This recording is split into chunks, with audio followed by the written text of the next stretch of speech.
Cheers, queers! What's on the big gay agenda today, Theora? Today, we have a very special episode dedicated to one of our favorite series, The Loyal Pin.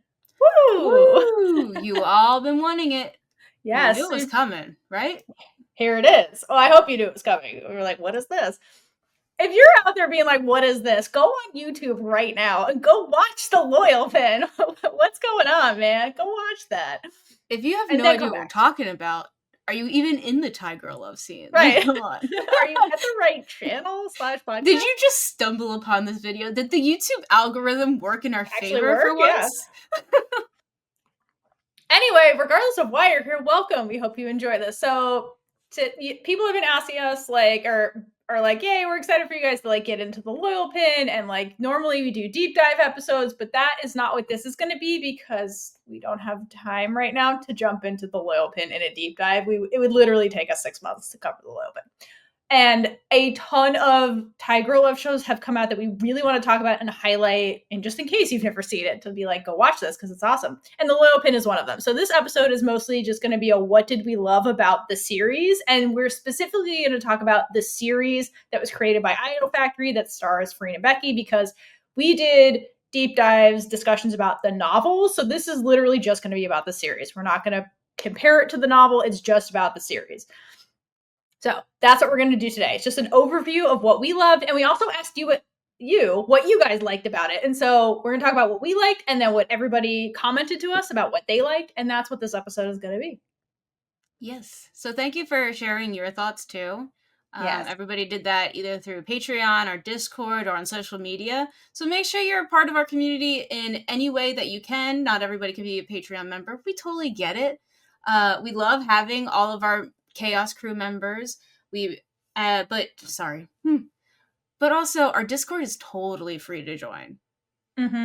And there's so many people talking about queer media, and every show that comes, like, we haven't even watched some of these things, but there is discussions going on because I know you are all so passionate and we love seeing it. So yeah. Make sure you're joining and following so you can leave your thoughts for the next show we cover. Absolutely. So, are you ready to get into why we love the Loyal Pin, the series? Yes. Okay, let's get going. I'll start first. This is just going to be a free-for-all discussion. I would like to say that something that I loved about the series is that it's hands down Idol Factory's best series. Yes. Idol Factory's best series. Like, wow, has that production company or studio come a long, long way with the Girl Love productions? Like, coming from Gap to Idol to like the Loyal Pin, it's like night and day, and it's amazing. Like, if you watched our reaction videos, I think pretty much in every reaction video we say how flawless the production was. Like, yes, it's visually gorgeous, and they clearly put a lot of time and effort into it. And so, like, if anybody from the crew is watching this for some reason, thank you, crew members, because the costume, like everything, the lighting, just, it was so good. Like, everybody put their heart and soul into it, and it's a beautiful television show. Beautiful. And we only saw a couple spotlights. Only a couple. I know. What a step up from Gap. Yeah, like, that is such an improvement. What a change. We say that lovingly. Yes. Just different directing honestly, style. I do love seeing it as well, because I'm like, oh, what light did they use? Generally, you're not supposed to see the light source. But, I'm interested, so I'll take it. Yeah, these are choices. Like, they did a lot of really cool transition shots, like with the windmill and like things like that like went, the little paper windmills they made. So there's a lot that went into this that was just really, really fun and awesome and made it a great adaptation. And of course, FreenBecky. Like, of course, the acting was also super on point. All of our faves from Idol Factory were back and doing their thing, and like, to see them grow as actors from like Gap to this was also really amazing to watch. Like, their range was fantastic during this series. Like, they were very, very happy moments and like really devastatingly sad moments, and they just like executed everything super well. I feel like the acting has significantly improved. I mean, not only... Definitely. Okay, so to be fair, Freen wasn't able to show a lot of emotion in Gap. True. She's like more repressed characters in both series, kind of. That's true. Yeah, so she was able... Like, yeah. I mean, yeah. No, go ahead. Sam did cry, but... Reserved.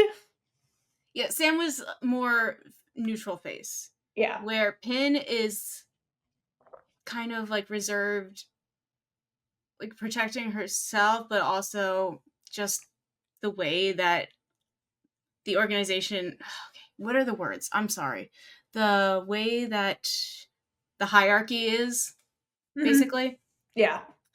But you also just saw more of her depth.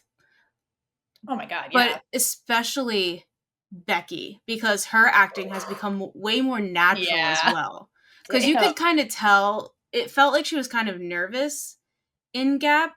And I believe I heard that she was still like learning Thai for it. So I think like the there was just language, too much for her to think about while filming. And it just seems like she's able to have more fun and not be as nervous and just go in and play, basically. Yeah, and can we talk about how the fact that the actors had to play like, because like in the beginning of the show they're teenagers, and then they had to range into adulthood, so like it's already a big range because the ages they had to play, and like speaking of Becky, her like childish faces that she kept doing to be like this character is young were fucking hilarious, like so on point, but like hilarious because I'm like, yeah, girl, like you just like be like, remember this is a child. Yeah.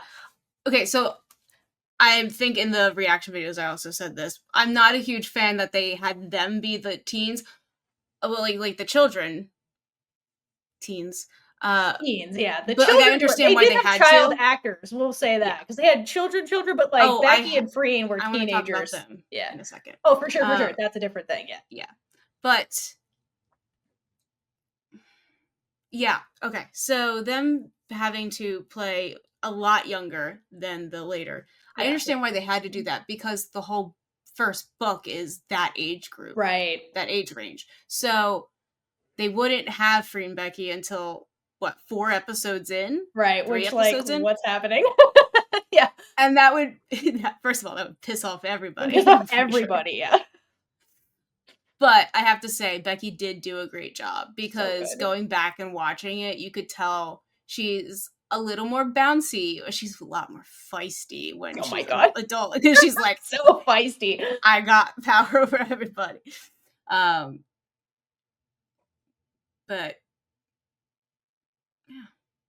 yeah, and like yeah, Becky nailed the child. Yeah, Becky nailed the child stuff, and it was really, really funny. And but I do like credit to Freen too because Pin goes on this journey from being like the innocent, quiet, ultimate introvert who's super reserved, like you were saying, to like outwardly expressing her emotions and desires. So Freen got to like really evolve Pin throughout the show and like flex her acting muscles just like as the individual character, while like Becky had an in who's like this like off the rails troublemaker child and then like transforms into this really mature adult. So they almost like do like this backward kind of like inverse evolution where like one goes from being like way too open to like more reserved as they mature and the other one is like so reserved to like being more open. So it's really fun to see them like kind of do that as each character. And like Freen and Becky did an awesome job of like bringing them to life and like really like showing us the evolution of these two characters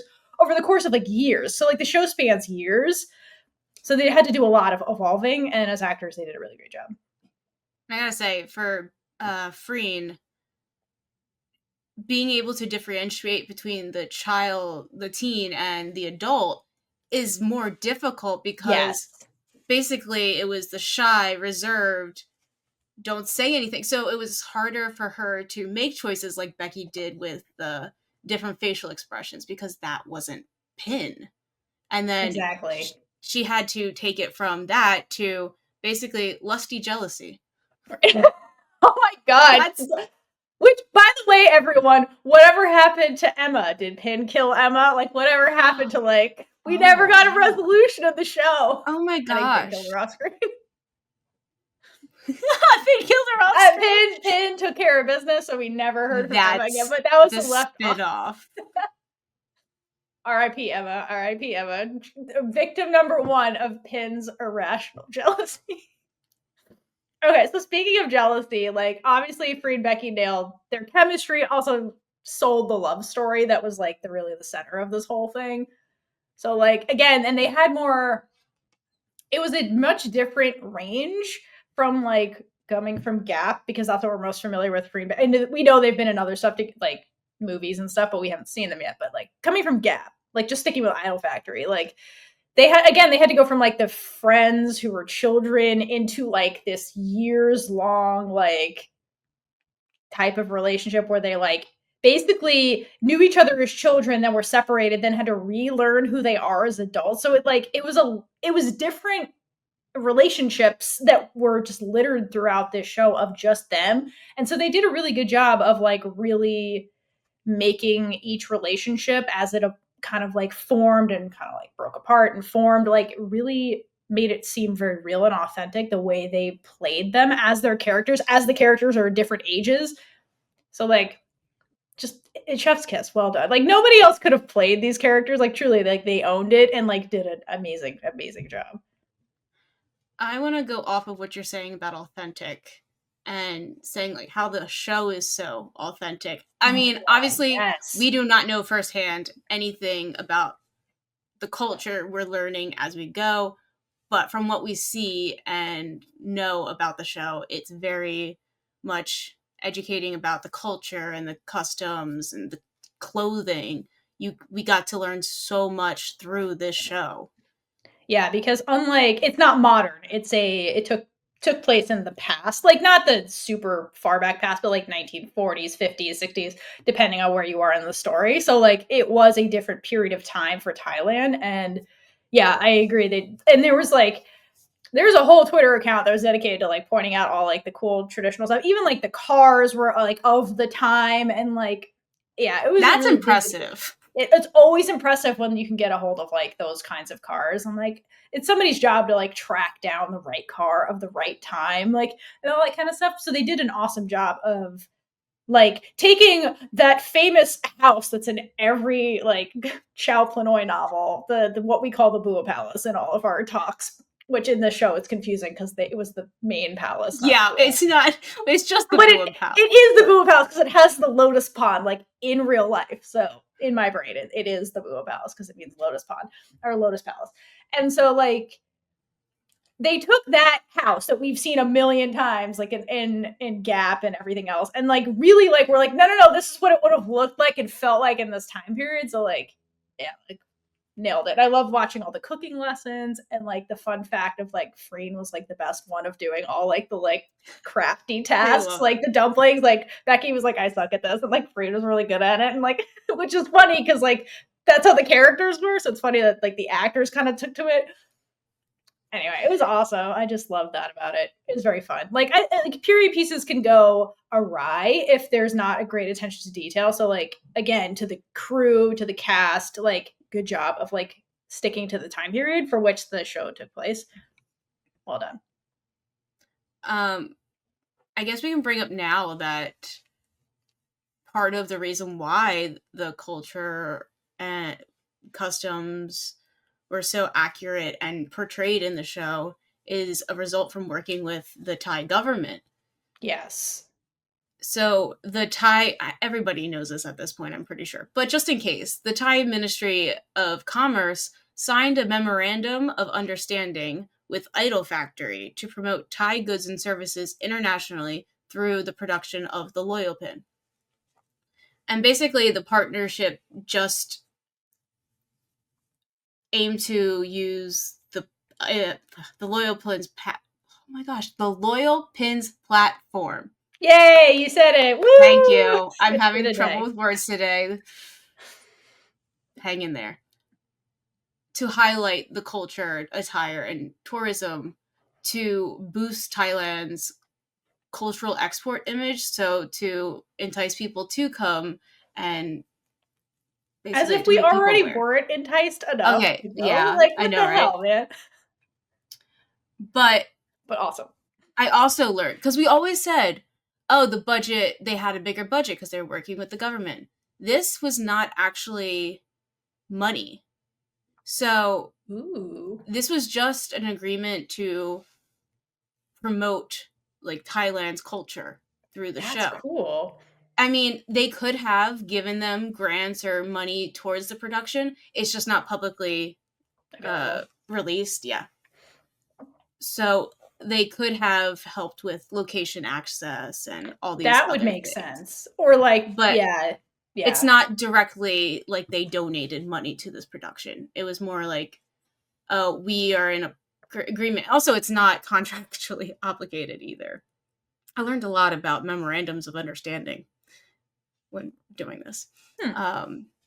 But through this whole partnership thing, it just shows how willing the Thai government is invested in the LGBTQ plus community, because they're willing to put their name on a woman love woman, girl love show. And that is huge. Huge. Especially because they just legalized same-sex marriage. And this was showing them that that's the path that they were heading. And it's just really great to see that happen. Yeah. Especially as Americans entering the Dark Ages. Yes. Like, yeah, like this was just thank you, Thailand. Adopt us. Seriously. Not the country. You don't want the country. You just want us, please. Yeah. Anyway. Back to the acting. So I forgot. Okay, wait. Back to the acting of the FreenBecky stuff, because I forgot to mention this. Like, my favorite acting moment is the cloth metaphor scene. The way Becky nailed that. And that's the scene where, like, basically she's Inin is with her family and Pin and is like, yeah, no, I want to marry her. And, like, basically that whole scene. And that was one of my favorite moments in the book. So I was really looking forward to seeing it, and she just nailed it. And just learning the behind the scenes fact that there was a lot of dialogue in that for Becky, and so like the other actors were like super on point with their stuff, because they didn't want Becky to have to reset and do this huge monologue all over again. Because like the shots I've noticed in a lot of Thai media is very like, they're really long scenes. And so, like, it's a really long, like, it's almost like a play with the way that the actors have to, like, do these big scenes, like, in one kind of take. Like, each take is very long. So, like, this whole monologue, Becky would have to, like, start from the beginning. And so, because everybody was so, like, nervous about, like, Becky having to do this multiple times, they, like, nailed it on the first take, because everybody was so prepared for it, which is just really precious, like, from, like, a behind the scenes kind of like aspect, that like the whole cast was very like looking out for each other, and like the leads who had a lot of dialogue in certain scenes. And yeah, just I love that scene in general. But like Becky nailed like the fierce dedication of Inin and like all that stuff, and it was just so perfect, that moment. And just everybody was on point, but like Becky really nailed it, and I'm appreciative of that. It is insane how much of one take filming they do. Yeah, it's a lot. Like, spoiler, I'm working on a Pluto edit right now. Like, I'm like putting together scenes to like a song, and like in American media, like the scenes of like people, like they do so much like cutting, where it's like you get 3 seconds and then they like edit, and it's either like shot reverse shot or something, where it's like the cuts are constant. But like in the Thai media, like it's much, they really let them act for like a longer period of time, and it was different making it, because I was like, damn, I have more to work with. Like, yeah, because it's not directly cutting to the other person. Yeah, immediately. Exactly. Yes, there's more room for there to be like, for them to like express things like facially and stuff. It's not as like quick. It's like they let the actors like actually act it out more like a play, where they have time to really like show you what they're feeling. And I really appreciate that. And like this show did it too, for sure, because there's a lot of. They also have more shots that are wider, so they're both in the frame. So in American media, it's very, the over the shoulder shot is like the most common. So you're only getting one actor in the frame at a time, and the wide both person in the scene is more establishing the overall scene. So that creates, basically, when you're doing edits, an issue where you don't have a reaction to the other person, or you don't have the person actually saying what they're, and it's a little difficult. But yeah, it's quite interesting to see the differences between American media and Thailand, which I mean is a whole different conversation in itself.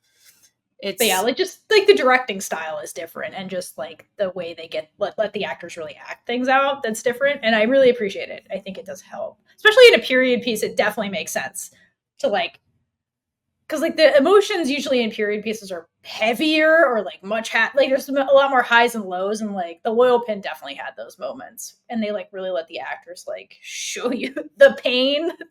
You know what I mean? Pain. The loyal pain. The loyal pain, for sure. This isn't comparing to the books, but I just want to say that they did a great job. They did a great job because it's fairly accurate to the books, except the necessary adjustments needed for the logistics of filming and actor availability and to lengthen the story. Like, they did pretty well with. I think this is a really great adaptation of it. Yeah, I agree. With the exception of the last episode. Because they definitely changed things just to create drama that drove me crazy. And I was like, just like you don't talk about, I mean, it's not the same as the last episode of Killing Eve, but just like you don't talk, we're not going to talk about that. We're not going to talk about that. We're not going to We've already ranted about that one. We ranted about that in our reaction. We're here to talk about what we liked about the show. But yeah, with the exception of like the finale, like, yeah, it is very, there's like a few things, but obviously it's also personal taste. Totally. I wanted to see, Theora did it. I wanted to see the brother and the cousin storyline. Yeah, I'm glad they cut that out. That was unnecessary. Go read. But yeah, it would have been funny. Or like more weirdly dramatic. They definitely took a wholesome route with certain things, and it felt very Idol Factory. Honestly, it was definitely them putting their spin on this story. And it's not as a bad thing. It's just like, you know, it felt like Gap in certain the changes they made with Gap the series versus Gap the novel. Like they definitely have their own like direction when it comes, like vision is a better word, vision for like their stories or their adaptations, which totally fine. Like that's what adapting stuff is. But yeah, and they paced it really well, especially for a story that had so many time jumps in it. Like it didn't feel stagnant in any pieces and didn't feel rushed in any areas. I think they took their time and used it wisely for like they planned out the timeline really well of like this story from starting at I think it was like 13, 14 to like ending like years, you know, many years later. Like they did a good job spacing it out for like the amount of episodes they had. And they got like more episodes for any other like Thai girl love show that we've seen. So like again, another victory to Idol Factory, who was able to like not only like up the production value of everything, but they also like increased the number of episodes. Like that was the confidence they had in this project, and like it definitely paid off. Like it was wildly popular and did a fantastic job. I'd be curious what the merch sales were like, to be quite honest, especially for like how many people bought the bunny. If you bought the bunny, can you let us know? I want to know who out there bought the Sasha bunny, because like that thing was so iconic. I love that they turned that into merch. That was my favorite aspect of the show, because like that's so iconic. Like the bunny, like the bunny that was there, the bunny that didn't age. Like, yeah, get your own Sasha bunny. This entire timeline. I love it. I love that was merch. To us. I thank you. Unfortunately, I can't remember exactly who it was, but I don't know if you saw the comment, but they said, I'm impressed that it's Pins, right? Childhood bunny looks brand new after an entire after many years. That's how good Pin takes care of stuff. Duh. I mean, that is also great plausibility for this, because Pin would. I mean, the bunny had its own bed, right? It had at like the end, it had its own like chair or something that it was sitting in. When they set up the kidnapping, which we have our own opinions about that. People disagree with us, but like the kidnapping, that was definitely a change. When she gets into the shrine basically before it ends, like, by the way, we can live together now. Like Sasha Bunny is part of that whole like spectacle that she's like looking through like all the memories, and it's like sitting on a throne, like this plush chair that's like designed for this tiny doll, which is what a detail. Like I love it so much. Yeah. Okay, so now we have to give a moment to recognize that these child actors, okay, because they did a phenomenal job. Yeah. Yeah. Especially Little Pin. oh my god, who had to play the dead parent scene? Like, oh my god, Okay, that poor yeah, first of all, actor. we'll start with that one. Because that was, I don't know if we got that like much of a description in the book for that, but I was really surprised when we got that scene. And just hearing her like scream and cry for her parents, like, that's, oh my Oh god. my god. And it Is wasn't that like a child short okay? it wasn't a short flashback. Like she had like several minutes where this child actor is like showing you the pain and despair of a child losing their parent and like over like for like a minute at least this child was like in agony. So like what a scene for a young actor to have to do, and it Yeah. was really good. Like did a great job of like, oh my god, the poor kid. But I'm concerned about the actor. I'm I like, hope they're I okay. hope this was fun for them to Right? do. No, totally. But seriously, she had to cry so much in her scenes. She's like, That's I true. am They cried a learning lot. from Free. They cried a lot. Those Which poor like actor. she needed to ask Becky more because Becky had all the crying and gap. Yeah, it is true. Becky usually has more of the crying, so this is like the opposite. But in this show, Your it turn, was great. Freen and child actor. But then with little Anin And too, the mannerisms of both of these kids matching FreenBecky, it was perfect because you see, like, I love that because you could see, okay, they're children and then they grow up. I mean, that's why I'm having a little trouble with the teens and the adults because it's the same person and they look the same because, you know, you can only do so much with hair. Anyway. But the mannerisms, when you first see little Anin and teen Anin, they're the same. The same personality, the same facial yeah, expressions. yep. It's adorable. And of course, Pin's just crying.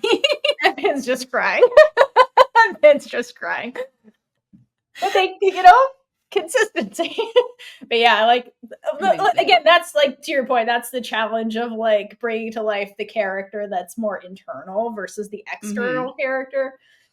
But there's still, the continuity is there from child actor to FreenBecky. And Even the FreenBecky, the last teen child. edition. The last child did a great job as well. Oh We didn't yeah, get the as little much. niece. Yeah, I forget the name. I always It's forget the similar name. to an in. It is. Well, the play on it in because like shoot, Yeah. the brother wanted a baby it in. But they all did so well. Oh They my were god, yeah. so natural too. Yes. Which is It's not really good. not always the case for child actors. Because they were so professional. I loved Yeah, it. they did a great They did job. a great job. They deserve to be in those opening credits. Yeah, they do. They earn their However, spot. the last child did not make it to the opening credits. Well, I don't think. I don't think. I don't know. All right. Anything else about the children? No, that is all for the children. I love you, children. You all of you did so well. But now it has come to the time where we have to interrupt this video to bring you a few brief shoutouts for our Chaos Crew members over on Patreon. We have so many lovely supporters on Patreon, and also if you're just watching this, woo! Theora, get Yay! the The heart. hearts went off. If you're watching, listening, even just engage. I mean, if you're just engaging on social media, not watching this, you're not listening to this. But anyway, we still love you. So we want to make sure that you all know that we appreciate you. Now, these are the Chaos Crew members on the Big Gay Ride or Die tier and above as of filming. So we have Angela, Natalia, Ian A, Jill L, Regina B, Monet F, Dana, Shy, Isla, Madison, and A Mix New Monzone _ multi. Woo woo! Thank you all for your continued support and love. And hopefully most of you will probably be watching this. So shout out to you. And our featured Big Gay supporter members for this episode are Ale. Okay, there's a caveat with this one. I was taught Ale, but it might be ale or it. I just wanted to give you 2 different pronunciations just in case. If I didn't get any right, let me know. We love you. Yay! Danielle K and Rita W.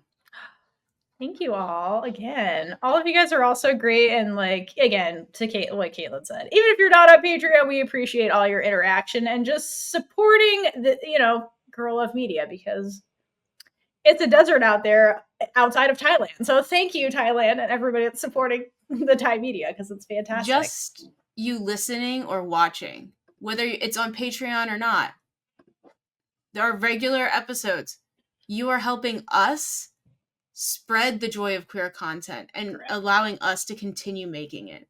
So if you could actually do us a favor that will not cost you any money, if you could send this episode to someone who you think would enjoy it, or our content in general, to at least one friend, preferably 3. If you have more, go ahead, but send it to someone. Make our day and hopefully theirs as well. Also, enable more Loyal Pin watchers. Be like, have you not watched the Loyal Pin? What are you doing? Because we said that at the beginning, so we'll bully them into watching it. Yeah. If you've been trying, here's a great place to start. It's a great place to start. All right. Speaking of a great place to start, I don't know why this took us so long, but Lockdown playing Prick was perfect. Oh my gosh. Was so perfect. If anything, there is nothing more perfect than that. Like, I remember reading the book and being like, and knowing that FreenBecky were going to be the leads and being like, God, Lockdown would be perfect as Prick. Literally reading Prick, I was like, she would be absolutely perfect. I would destroy this character and like embody it. And she did. And she is Prick. I just want to say, Theora's not overstating that either. No. Like, I didn't know what the Loyal Pin was yet. And then I was like learning about it, and then I read the books for our episodes. So Theora immediately told me that there's someone in mind that she wants for Prick.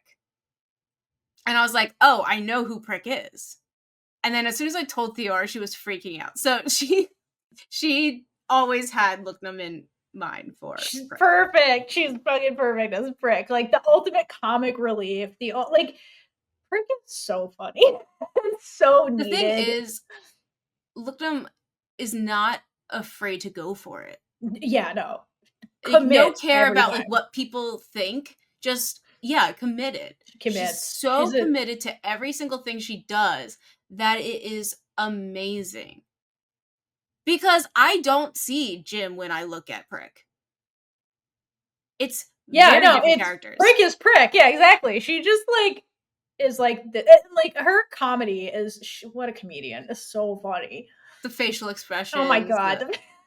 It's so funny. Her line delivery, like body language, like everything. It's just so perfect. Like there's literally nobody else that could have played Prick. Like nobody. It was always her. She is Prick.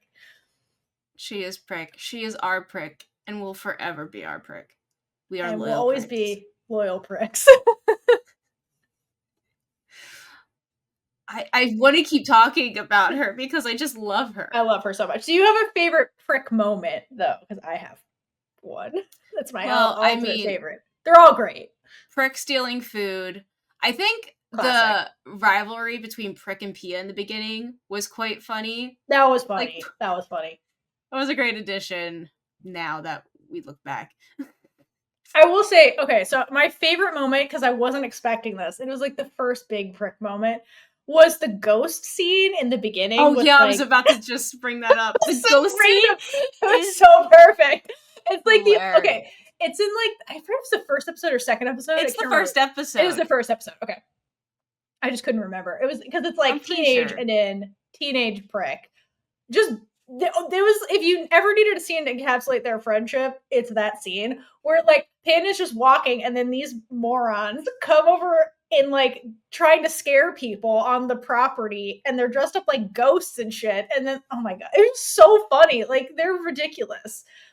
So that was probably one of my favorite Prick moments because I wasn't expecting it. And it's the perfect encapsulation of that friendship. But my favorite like Prick and Pin moment is the scene where Pin is like, fuck this ring, and she throws it outside the window, and Prick's like, God damn it. Like, she's like, you can sell that shit. Like, it's so Prick. It's not even funny. And the way Luckdom is just like talking to herself, and she's like, I'll just go get it later. And Pin's like, what are you saying? And she's like, what? Nothing. What? Every scene that she's in is amazing. And it's really hard to pick. It's just the way she reacts to things. It's not even, she doesn't have to have any dialogue. Yeah, the reactions make it. Perfect. I did an editing class, and my editing teacher said, when in doubt, cut to this actor who had a great reaction, because we had to edit a feature-length film. When in doubt, you cut to Prick, because she's always going to give you a great reaction. Yeah, isn't it the saying that, like, a lot of acting is reacting? Yeah. And it is, because it's so easy to get in your head and be like, oh, my next line is this. And then you just look stone-faced. So it's also what's conveying the story and the feelings of your character, because you can't say everything. Yeah, so Prick.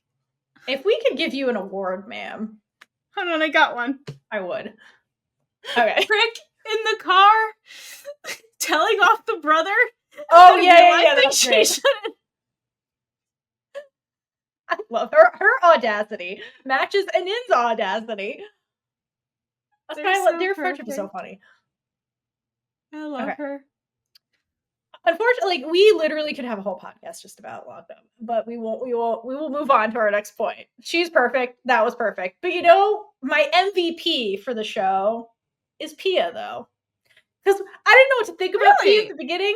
She's my MVP, because I was just like, or Rookie of the Year, because I didn't see this coming, and I was just like, you know what, Pia, by the end, I was like, you deserve to be in the show. You and Prick were really funny. Like, this was like, so Pia in the novel is mentioned, but like, the show really like expanded on this character and like gave the character more lines and things like, and like made the character a character. And so like, great choice. And it was really funny to have like multiple servants that were like ride or die for like this love story, and just were hilarious inserts into the show. Like, they did a great job.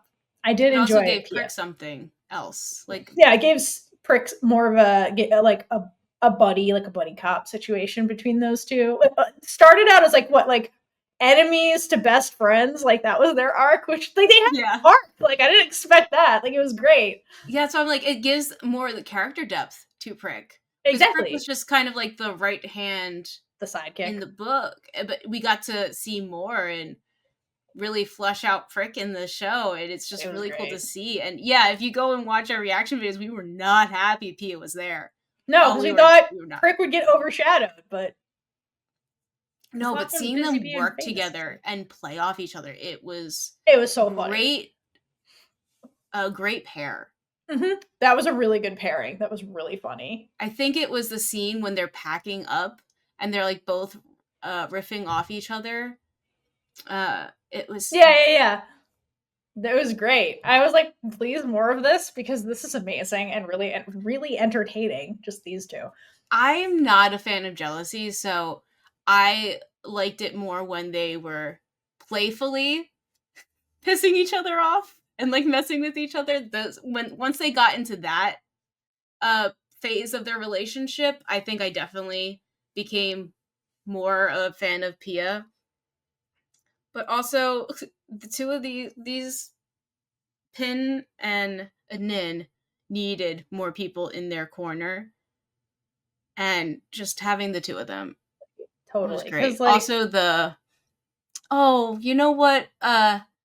Great award goes to, for doing the bare minimum, to Prick for getting the food and giving one to Pia when that was really cute, and I wasn't expecting that. That's when Pia's really on the team, was when Prick that's the first moment, actually. Yeah. Because she was upset that Pia was going on the vacation to the Isle of Lesbos, Houlihan. And that was, I think, the acceptance. Oh my gosh. Okay, there's so much in this episode. When I know. They buried Prick in the thing. Oh my god, I forgot about that.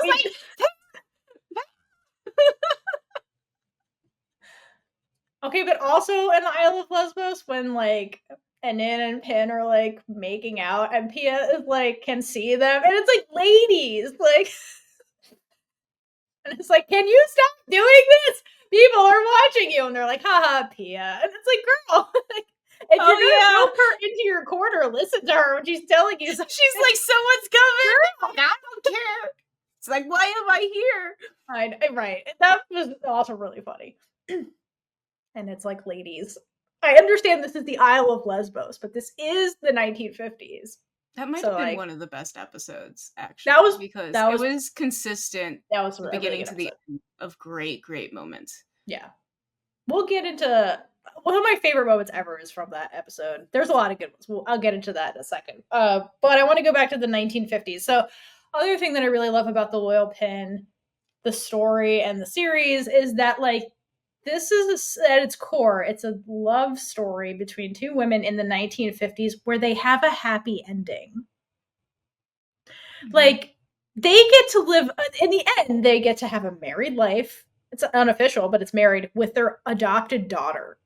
We never get this in like period pieces or even in modern stories half the time. Like, no, I love this about the Loyal Pin. Like, it really delivered from beginning to end for the Sapphic people. And like, thank you for giving us this. What a beautiful story. Like, you know?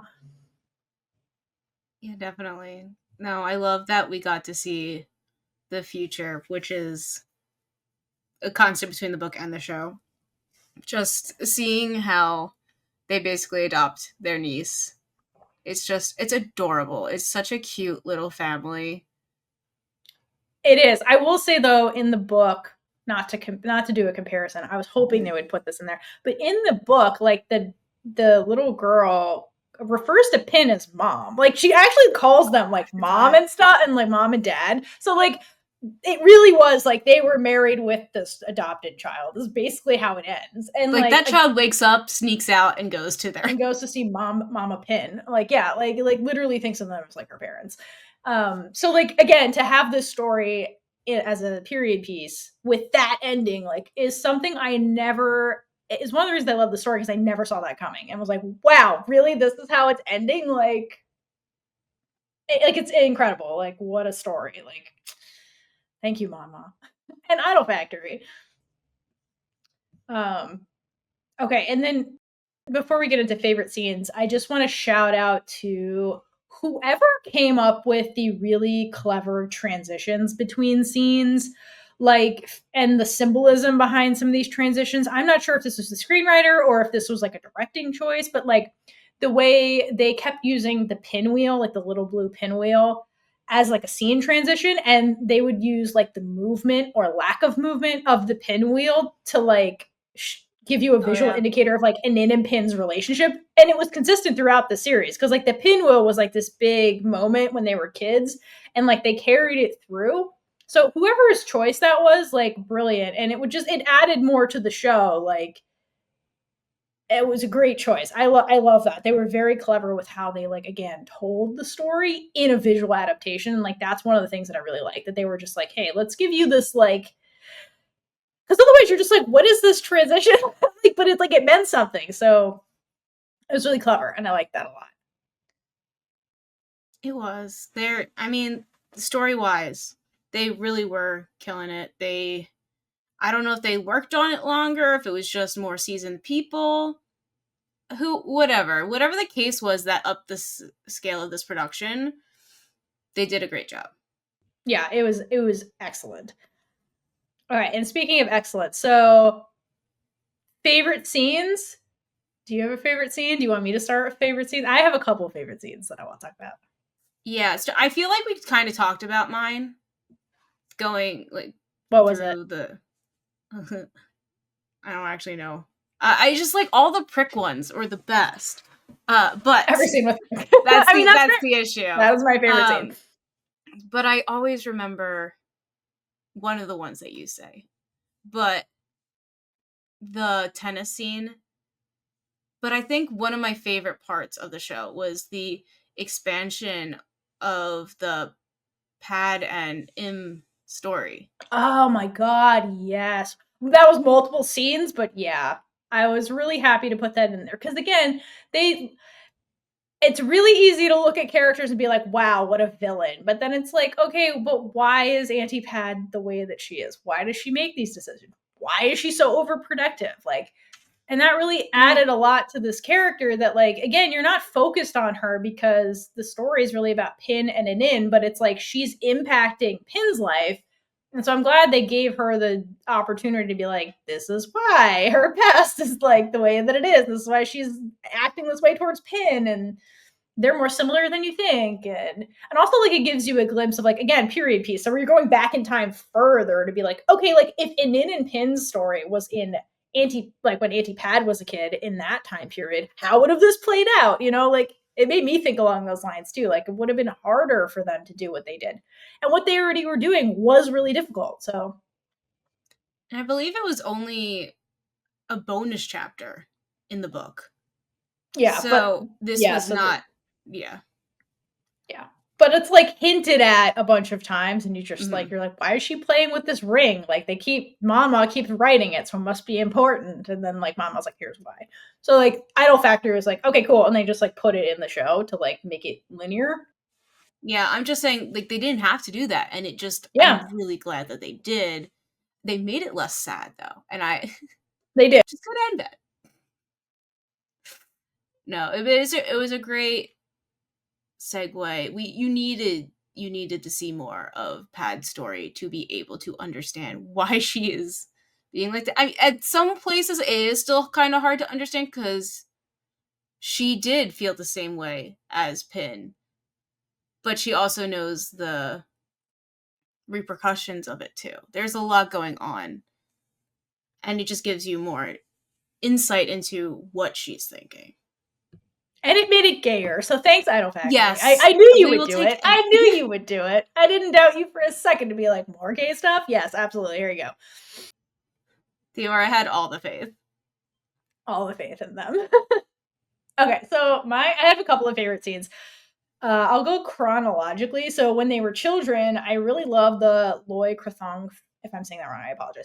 The festival, which is early on in the series. And first of all, the lead up to the festival involves an amazing prick moment where Pin is like in the garden diligently making like it's called Krathin for her and into like the what they put in the water to like as the part of the ceremony to float.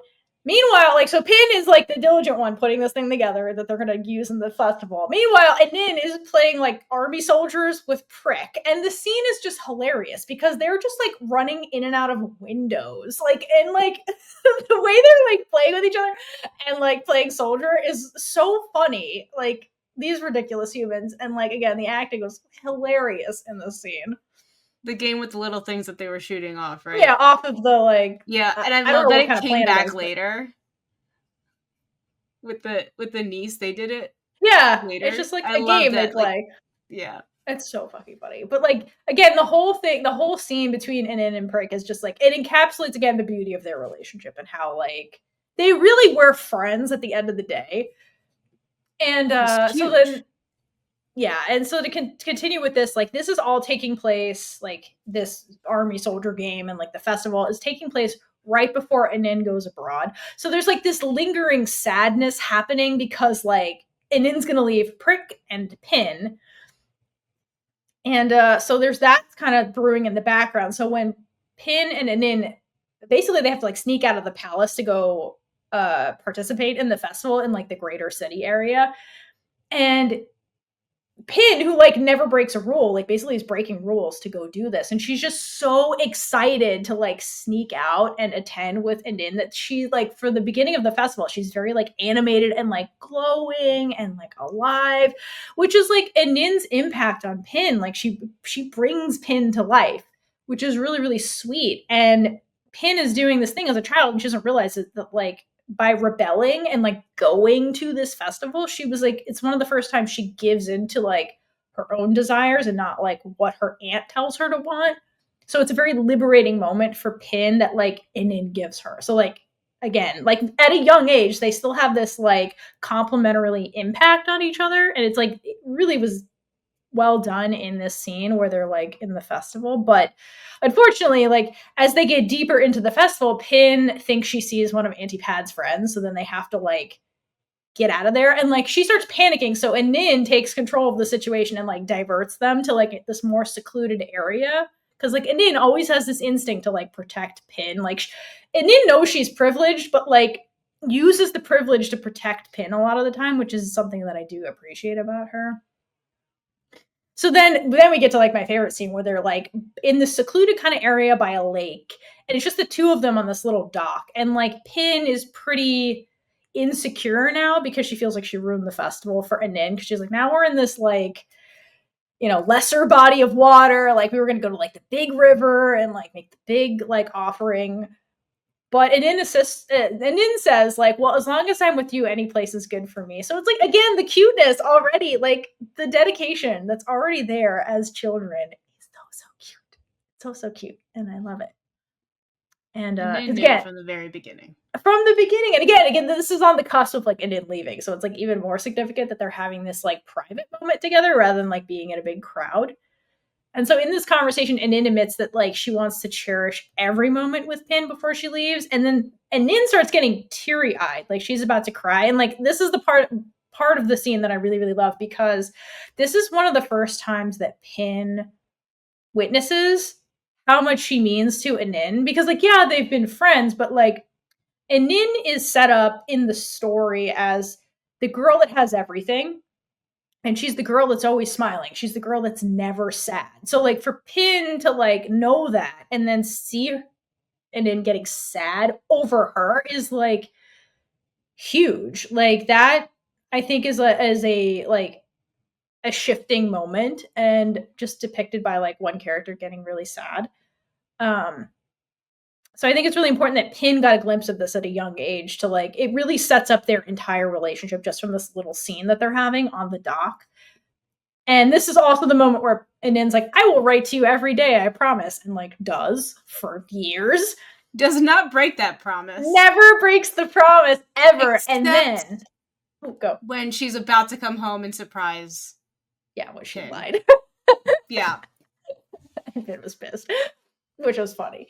But then we get one of my favorite shots in the entire series is when they go to like place the krathong in the water, and like they both lean over the dock, and you get like the reflection of them from the lake, and like it's just visually beautiful, the two of them, and they're doing it together. Like it's almost like they're like sealing a promise to each other in this moment, and it's visually stunning, and the acting was really well done, and it's like them as kids too, so kudos to everybody. Like I love this moment. I thought it was really well done, and like sequentially and all the lead up, and it was just, I love this scene. And with the reflection in the water, it's kind of like they're capturing a moment in time. Yeah. Like it's like taking a photo in a way, and like this is such a core moment for their relationship as well. Yeah, I love everything about that. It's also just beautiful. It's so beautiful. I want to go to this festival. I love water reflection shots. Those are some of my favorite, and this one was just on point. And the other scene I want to highlight from the show that was so well done is back to the Isle of Lesbos. So one of the scenes that I love from the Isle of Lesbos was the proposal on the beach. First of all, this was so extra, and I just love it. Everything about it was, but also like, Anin does all of it. She's the one she's the one doing the proposing, and Pin is just kind of showing up and like getting showered on with Anin's love. Everything about it is so sweet and beautiful, but like it's so extra, and it's like Anin the princess is basically treating Pin like the princess, and it's what she deserves. So I love that. And like the horseback ride, like everything about it's so extra. But I love the actual proposal when like they do horseback riding to get to the location, and then webcam, thumbs up for this. And then Anin leads her to the Sasha Bunny sandcastle, is what's holding again, the iconic doll. Like the way it's like, not only at merch, the Sasha Bunny was what held the ring. So like it was like the wing thing for like Anin to do the proposal. And she's got like it's got like a heart of like shells, and then on the bunny it's got the A and P like with a heart. Like it's so extra. It's like, and then how early did this girl get up to like settle this shit up and be like, okay, high tide comes at this time? Because like imagine like she brings her over here and like the waves washed it away. Like this could have been a disaster. Like there was so much planning that went into this, is my point. It's so extra and cute, and this was so funny. I love this. It's the extraness. Speaking of planning, my question is, who in the production team built the bunny out of sand? Seriously, who built Beach Sasha Bunny? That looks like a lot of work. And to your point, yeah, I think it was pretty far away from the water, but it had to have been it's still close because it has to be a little wet because the sand around it looks the same. As I mean, she had to like really plan this out and be like, okay, I have to put this in a place where the tide's not gonna wash it away, and like get all these. Well, I should probably have help with Prick, I assume, or Pia, who like gather all the seashells. There was so much that went into this. And like, remember, she wasn't planning on doing this at Hua Hin. She just got pissed off about Kua and was like, well, I gotta stop him from like sniffing around Pin. So like, I'm gonna do this earlier than this was a spur of the moment, like detailed proposal. So like, again, the woman had mad game, is all I'm saying. Mad game. I could see her sending Prick and Pia together, having to do this, and then they have to work together to do this. And it was like, I forget if it's before or after Prick being buried in the sand, but if it was after that, like Prick would just be like, no more sand for me. Well, that, but also like being annoyed at Pia the whole time too. Oh, so it's yeah, like for them sure. having kind of like that scene at I think it was at a party, and like Pia was like doing things well, and Prick was kind of jealous or annoyed or trying to compete with her. I feel like that was it. Who can find the most shells in a minute? Oh my god. Where's the deleted scenes of them helping with the proposal, which I love? Okay, wait. So back to the proposal. So then, like, okay. So then Pin gets her Sasha Bunny with the ring. And then I love when Pin says this moment is like a dream, a good dream. Like, it's just to clarify. She's like, I have a lot of bad ones. This is a good dream. Okay, poor Pin. Like, again, the trauma that is Pin in her life, which we don't have time to get into, but like, okay. But I love that line because basically this is like a fairy tale situation that like Anin pulls out of nowhere. And like, yeah, like, and what I love about this moment on the beach, because like again, it's just them. It's them and a horse who's not paying attention. We'll get to the horse in a second. But like, this is like a moment of like what their lives could be like without all those outside influences. Because like again, the reason they're here is because of an outside influence, because Kua was making Anin feel insecure and stuff. But like, this is what their lives could literally be like. It would just be this beautiful, sweet, happy life where they can just be themselves. And like, it's so pure and wholesome and adorable. And my absolute favorite part is when they start making out and the horse in the background gets bored and starts wandering away. Because like, it's a fucking horse on the ocean, and it's like, what am I supposed to do here? Like, and then you gotta tie it down. She just let the horse go. Doesn't the horse start walking into the ocean too? Yeah, like the horse just starts fucking off like halfway through this, and like I can't handle this. I'm walking into the ocean. Goodbye. Yeah, like, and it didn't plan for the horse. She planned for everything else. But yeah, it's beautiful. And like, again, they shot this daytime at the beach, and like the sound was on point. Like, again, back to the production being absolute perfection. There's a million things that could go wrong with shooting on a beach, and they did an amazing job. And just this was such a fairy tale moment. You know, if like queer Disney exists, it would be this scene of like everything about this. They had the drone shot of them on the horse. Like, It was so beautiful. Everything about this was stunning, beautiful, and it like perfectly encapsulated this moment, which was like a dream, a good dream. It really felt like that, like watching it, and just the extraness of the bunny proposal was so cute. It's adorable and just so extra. I love it. It's amazing.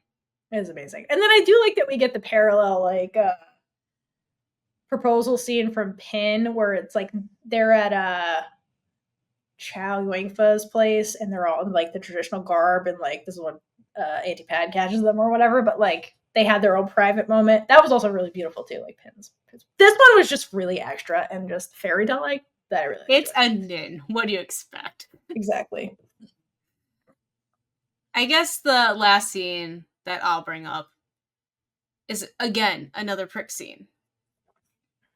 When Prick is hiding the package from Pin. For Pin, yeah. Because Pin asked if there's a letter, not a package. And it's just hilarious, and I love seeing the relationship shift.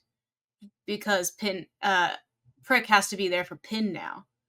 So seeing their dynamic with a nin removed, it was really cool to see. Yeah, that's what made the ring scene later really funny, where she's the confidant and like Pin's like, fuck this ring from Kua. And she's like, you could have sold that. What the hell? Like, their relationship was also really bad. Okay, wait a minute. I'm sorry. There's a million Prick scenes that are funny, but speaking of Pin and Prick, the kiss scene where Prick had to deliver the kiss, also executed to perfection. Yes, that and like the whole kissing lesson, A+. Oh my god, the kissing lesson, that was absurd, but so funny. Oh, there's a lot. There is a lot. There's a lot. It was just... Speaking of a lot. Yeah. So that was a lot. But that's what we liked about... We can go on and on about the Loyal Pin, but we want to give our listeners the time to shine about what they thought about the Loyal Pin. So we did pose the question on all of our socials and everywhere to be like, why did you like the Loyal Pin? Tell us and let us know. So we have come to that. So we'll start with Patreon because they were super excited about the Loyal Pin. So EP says, number 1, FreenBecky magic. Yes. Number 2, period pieces is one of my top genres. And as we said, they nailed it. Number 3, learned more about Thailand, cuisine, history, customs, holidays. Seriously, makes me want to travel there soon. That influence and Thai soft power has got... It's soft power. Man, they got the hard power. Yeah. Thailand is trying to change hearts and minds. Woo! Okay, and then specifically about the story, number 4, good communication skills from both Anin and Pin is too rare in the girl love world. Yeah. Why do you think we love Blank so much? Like, we went on and on about Blank because they communicate and it was so novel to us. So like, yeah, dude, they talk and it was great. And number 5, which I would have ranked higher, but I get it. Prick played by Nam. yes, Prick played by Nam. Absolute perfection. Stop coming after EP's rankings, Theora. EP, all of your points are super valid, and I'm messing with you, but like, yeah, literally all of that. Okay, you cut out at the end there. I said love it. That's it. Okay. The next one is from amix new monzone _multi. Thank you for being a big gay ride or die member. They said, this might be just a little thing, but I love that no matter what, you could always tell that Pin and Anin loved each other the most. Well, unless you're Pin. Because Pin's always jealous. Yeah, that's right. Thank you. It's the jealousy. The last part is, no one else was in the running emotionally for them. And that is definitely true. Absolutely. Pin didn't know that. Anin knew that.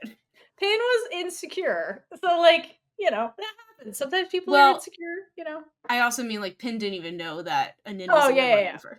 Yeah, no, Pin is... But Pin's irrational jealousy was entertaining. Again, what happened to Emma? We'll never know. If you have any theories about what happened to Emma, let us know in the comments. It is never addressed.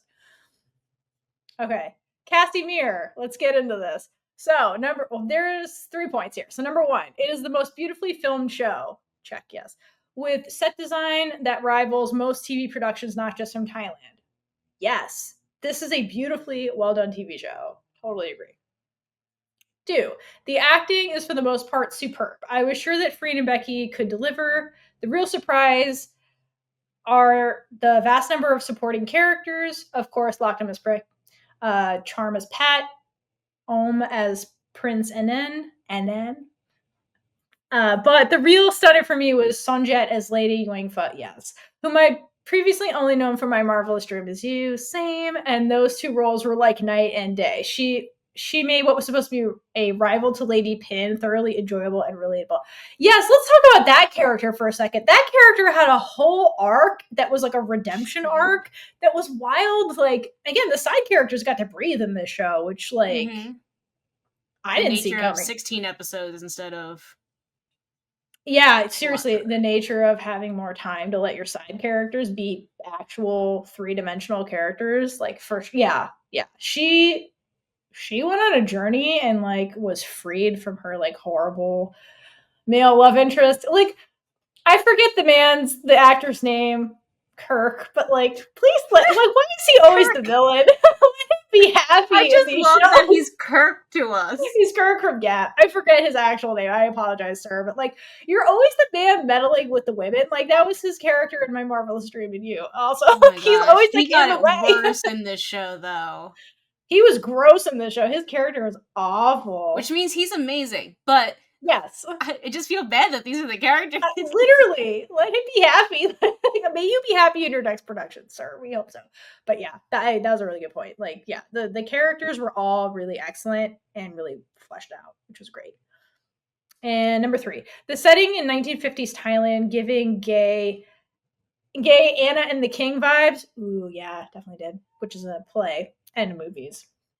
And promoting Thai culture and customs. I was low-key tempted to visit Thailand myself. I'm high-key tempted. I'll say that. Those who know how much I despise heat and humidity, not to mention long-distance air travel, understand how big a feat that is. Again, way to go, Thai government. See, you're already, people are like, tourism? Yes, even though your environment sounds like my worst nightmare. Because, yeah, I mean, no shade to Thailand. As somebody who lived in Florida, which is tropical and hot and humid, like, yeah, it's not nice all the time, but, like, yeah, dude, you made me want to go there. Okay, so Michelle G says, it is a show with some trauma, but it's not the point of the show.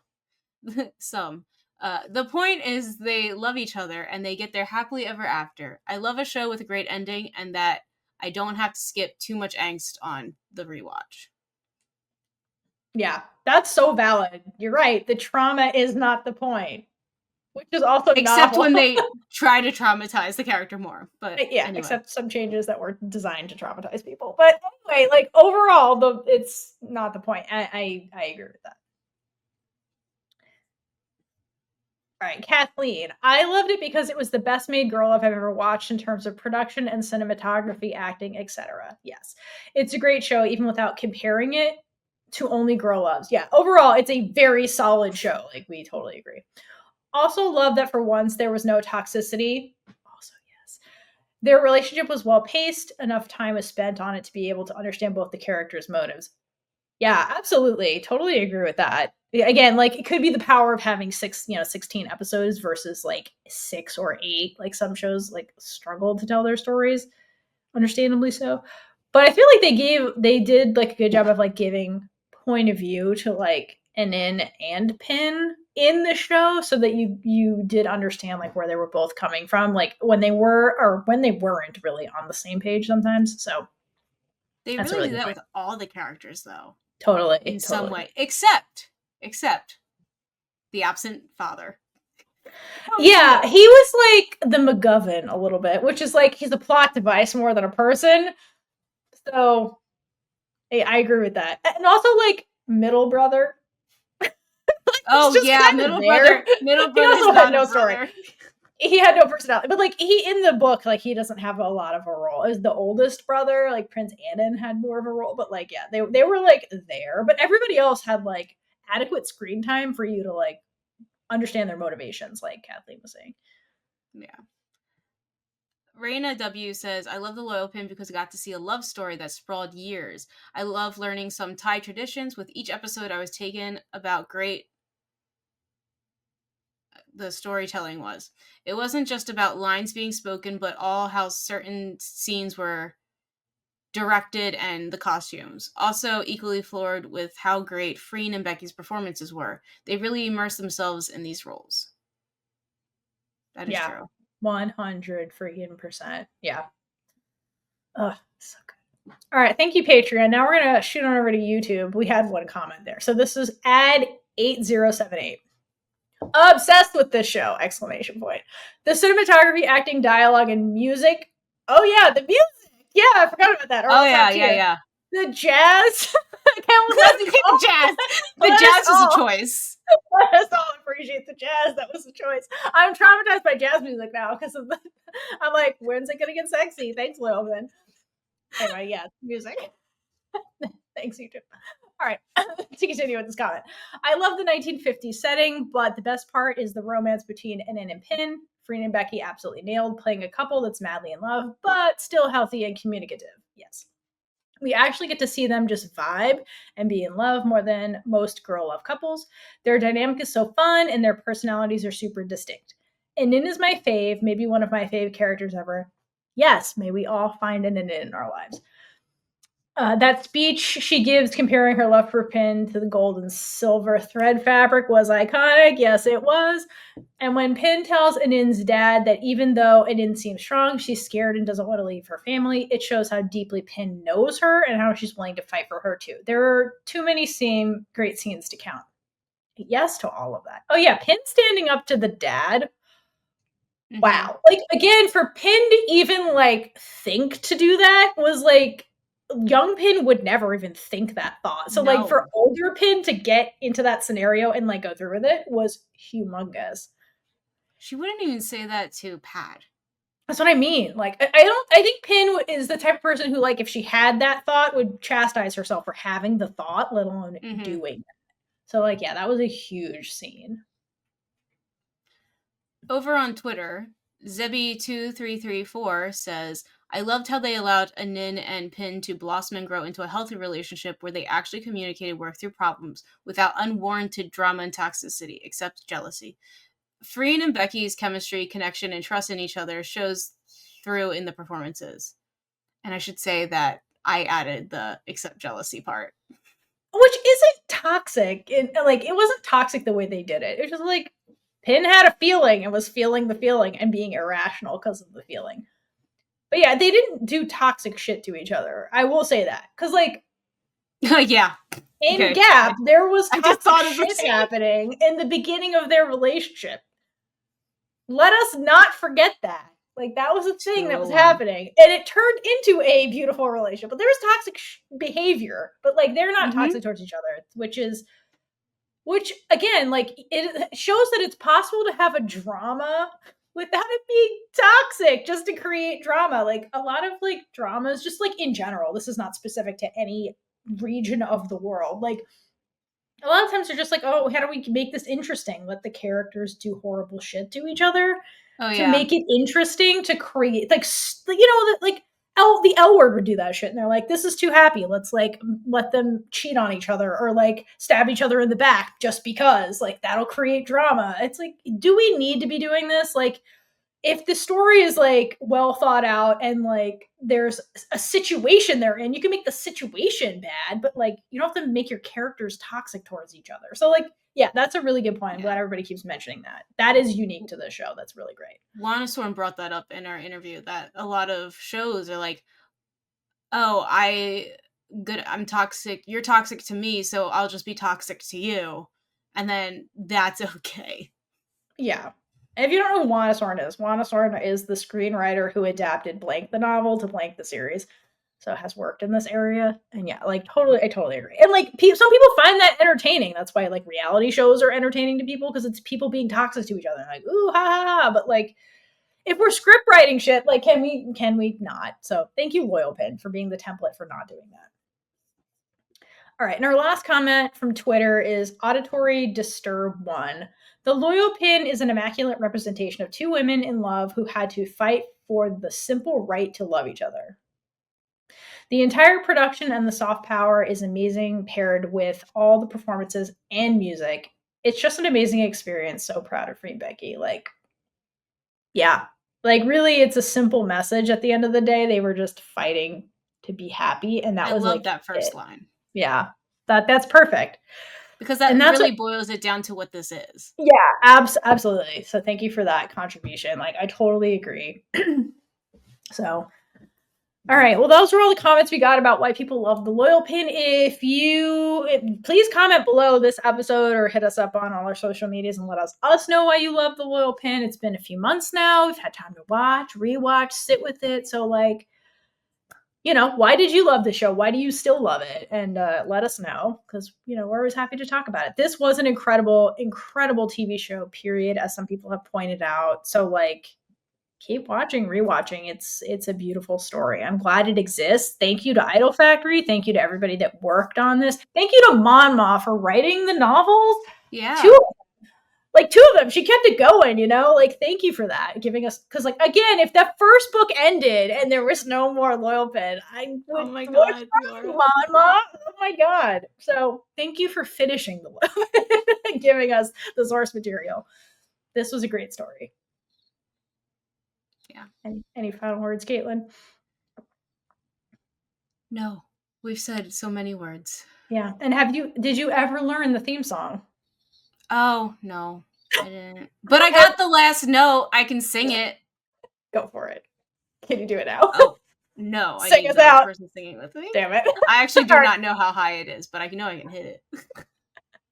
I love it. I love that. Well, it's the first theme song. Yeah. I just realized we haven't really talked about the music. Okay, yeah. The first theme song is the one that Kaitlynn was like, I'm gonna learn this, and then never learned it. But then I do love the FreenBecky song that they sing for the show, the OST, I think they original song for this show. It was really good. I love the musical instruments in it. They harmonize very well together, their voices. So, like, I do like their song as well. Like, as other people have pointed out, the music was really good in this show. Again, the jazz traumatized me, but, like, the music overall was super the jazz traumatized me, because it just came at certain scenes, and I was like, oh dear, what's about to happen? I want to just say, in my defense, when I said that I would learn the theme song, I also said, but I probably won't, because who has time for that? Okay. No, it's valid, but that means rewatch. Gotta rewatch and learn it, Kaitlynn. Yeah. Motivation. Maybe one day. Maybe there'll be a Big A Energy After Dark over on our Patreon where I finally learn the song, and I will just surprise you in one of the episodes and be like, hey, Theora, guess what? I got an ode to the Loyal Pin, to the music of the Loyal Pin. I mean, so look out for that Patreon, maybe. We don't know. Might come to you. Maybe. So thank you. So we hope you enjoyed this. You know, we know this isn't our normal, like, scene by scene breakdown or things like that, but we just wanted to be able to give a shout out to, like, a lot of the shows that have come out recently that we really enjoyed and I think deserve a spotlight, like the Loyal Pin, and we'll be covering other shows that have come out kind of in this format. So let us know if you liked it, didn't like it. What shows you want us to cover? Like, yeah. Just to give you guys a little bit of a heads up, because right now we're also in the middle of doing Heartstopper, which is not a tight girl love show, obviously. But if you like 23.5, I would highly recommend Heartstopper, because they're very similar in terms of, like, tone and content and queerness. So, like, I highly recommend it. But we, as voted by our Patreon members, the next show we will be getting into in a deep dive format, like scene by scene, like how we did Gap and Blank, will be Pluto, the series. So after we wrap up Heartstopper, we'll be jumping into Pluto. There's a lot going on in that show, and I just can't wait to talk about it, because, oh my God, that's a show. Like, damn. Okay. We're not going to get into that here, but, like, we'll be getting into that next. So that's what's coming up next. And we'll be doing, like, reviews like this for a couple of other shows that came out in between. So I don't know which ones, because we're still deciding, but I think The Secret of Us is going to be one of them. Yeah. So that's it for the Loyal Pin. Let us know what you think. We'll be back to cover Cranium at some point. Just not yet, because it's not out yet. But until next time, hydrate for lesbian Jesus. And gay it up all over the place. Bye. And with that, we've been Big Gay Energy. If you like this episode, check out all our other episodes right here on YouTube. Please like, leave a comment below, and subscribe for more amazing super gay content.